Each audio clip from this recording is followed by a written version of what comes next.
پھر حضرت ابو بکر صدیق اور حضرت عمر پر اس طرح سلام بھیجیں، کیونکہ ان کی قبریں بھی نبی صلی اللہ علیہ وسلم کی قبر مبارک کے پاس ہیں.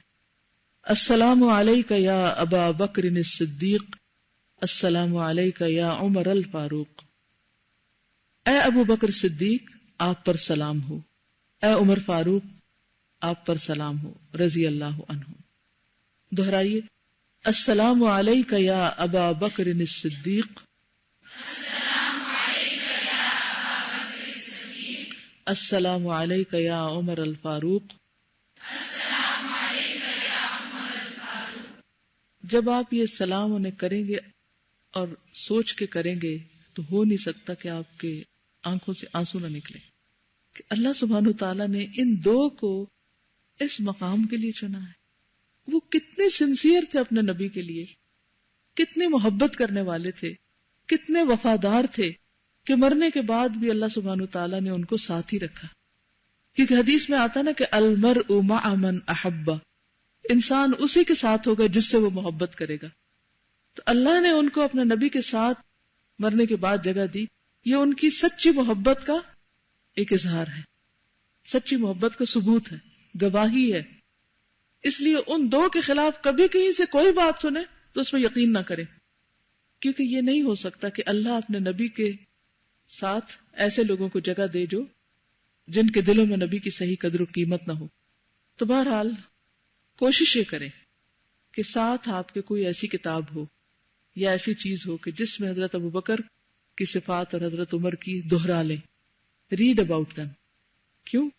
پھر آپ کی فیلنگز اور ہوں گی. کیونکہ قرآن پاک میں آتا ہے قُلْ هَلْ يَسْتَوِي الَّذِينَ يَعْلَمُونَ وَالَّذِينَ لَا يَعْلَمُونَ، کہہ دیجئے کیا وہ جو جانتے اور وہ جو جانتے نہیں برابر ہو سکتے؟ ہرگز نہیں ہو سکتے.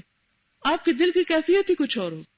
حج کا سفر عبادت کا سفر تو ہے ہی، لیکن اس کو عبادت کے ساتھ ساتھ علم کا سفر بھی بنا لے، کیونکہ عالم کی فضیلت بہرحال عابد پر زیادہ ہے. عالم کسی خاص پرسنالٹی کا نام نہیں ہوتا، عالم کا مطلب ہوتا ہے جاننے والا. تو جب آپ ساتھ ساتھ جانتے جائیں گے تو آپ علم حاصل کرتے جائیں گے. اسی طرح ہو سکے تو مدینہ میں جو بھی قیام ہو اس دوران سیرت پر کوئی نہ کوئی کتاب پڑھ لیں، نبی صلی اللہ علیہ وسلم کی صفات کے اوپر، آپ کے حالات کے اوپر، تاکہ اس فضا کے اندر جب آپ وہ پڑھیں گے تو اس کے اثرات آپ پر مختلف ہوں گے.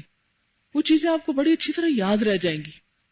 اور امام بخاری کا جیسے کہ آپ کو معلوم ہے کہ وہ کہیں بھی بخاری لکھ سکتے تھے، لیکن انہوں نے کہاں لکھی، کہاں بیٹھ کے لکھی؟ مسجد نبوی میں کس جگہ پر؟ نبی صلی اللہ علیہ وسلم کی قبر اور منبر کے درمیان کا حصہ، جسے روضۃ من ریاض الجنہ کہا جاتا ہے، جنت کے باغوں میں سے ایک باغ. وہاں پر سفید رنگ کے کارپٹس بچھے ہوئے، بہت لائٹ گرین ہو گئے. کچھ عرصہ پہلے وہاں پر یعنی سفید اس میں تو پرنٹ تو تھا تو بہرحال وہ پتہ چل جاتا ہے کہ یہ خاص حصہ ہے وہ.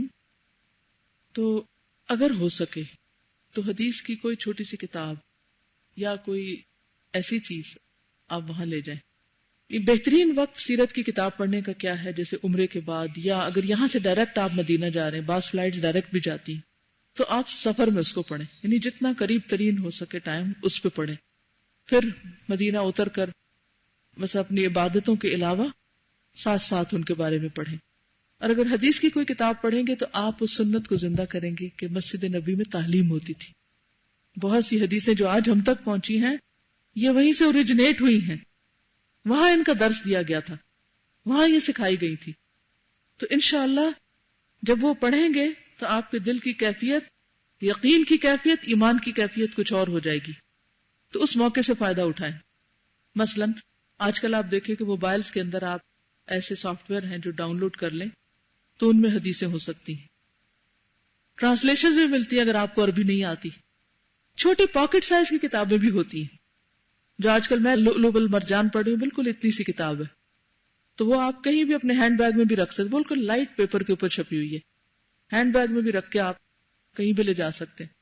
اور وہاں پر اگر وہ چیکنگ کرتے بھی ہیں نا تو جب آپ ان کو دکھا دیتے ہیں تو وہ 1 منٹ میں پہچان جاتے ہیں کہ کتاب اوتھینٹک ہے، وہ آپ کو اندر بھی لے جانے دیتے ہیں. تو بہت سے لوگوں کو میں نے دیکھا ہے وہ مسجد جاتے ہیں، پہلے تو نماز پڑھ لیتے ہیں، پھر اس کے بعد باتیں شروع ہو جاتی ہیں، پھر اس کو کوئی لیٹ جاتا ہے، کوئی سو رہا ہے، کوئی کچھ کر رہا ہے. اس وقت میں انسان کی طبیعت ہے نا، سارا وقت عبادت بھی نہیں ہو سکتی، سارا وقت پڑھائی بھی نہیں ہو سکتی.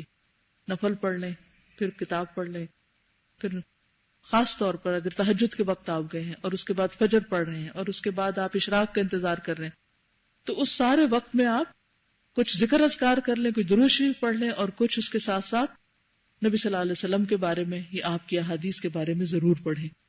انشاءاللہ وہ چیزیں آپ کے صرف علم میں نہیں، ایمان میں، روحانیت میں اضافہ کریں گی.